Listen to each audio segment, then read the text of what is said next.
So let's have a little look. So you don't want it to brown too much around the edges. So that's quite nice there.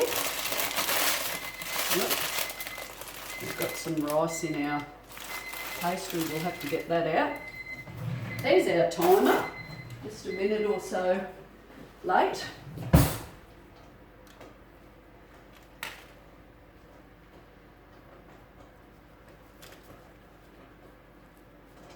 Now I can hear the lemon meringue pie.